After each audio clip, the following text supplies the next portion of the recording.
ભવ્યાતિ ભવ્ય આ વર્ષનો મેળો, જ્યાં લાખો શ્રદ્ધાળુઓ પોતાની આસ્થા, પૂજા અને દર્શન કરીને માતાજીના ચરણોમાં શીશ નમાવીને ધન્યતા અનુભવી રહ્યા છે। તમે જોઈ શકો છો પાછળ લાખો લોકો ખૂબ ભાવ સાથે, ભક્તિ સાથે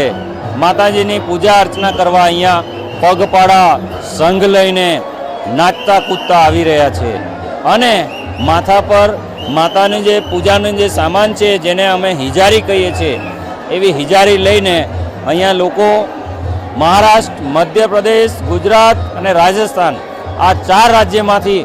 આ વખતે લાખોની સંખ્યામાં શ્રદ્ધાળુઓ ઉમટી પડ્યા છે અને ખૂબ ભાવભક્તિ સાથે માતાજીના દર્શનનો લાવો લઈ રહ્યા છે। નર્મદા જિલ્લાનો આ ભવ્યાતિ ભવ્ય અને સૌથી મોટો યાત્રા મેળો છે, જેમાં જિલ્લા વહીવટી તંત્ર પણ ખડે પગે રહીને અહીંયા આવતા લાખો શ્રદ્ધાળુઓની યાત્રા સફળ થાય એના માટે તમામ જવાબદારીઓ ખૂબ ગંભીરતાથી નિભાવી રહ્યું છે, જેમાં ટ્રાફિક સાથે સાથે આરોગ્ય વિષયક, કાયદો અને વ્યવસ્થા, આ બધી બાબતોને લઈને તંત્ર પણ ખૂબ સજાગ છે। અને શ્રી સાર્વજનિક દેવ મોગરા માઈ મંદિર ટ્રસ્ટ આ યાત્રાને ભવ્ય બનાવવા માટે તનતોડ મહેનત કરીને આ ટ્રસ્ટે